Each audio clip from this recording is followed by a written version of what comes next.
Good morning, Ray Germani here at Johnson RV in Fife, Washington. Wanted to go over our last 2024 Winnebago Travato 59K.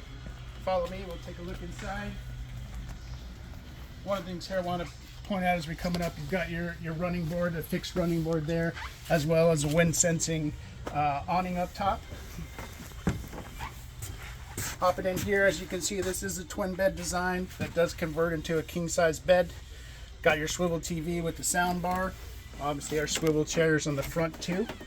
Nice fit and finish with your Onan countertops. You've got a convection oven here. A lot of space on the front, on the cabinetry here, as well as having the rear bath. You got the rear wet bath here. Makes it convenient if you want to get access that from the outside instead of hopping in and tracking in mud or dirt into your cabin area here.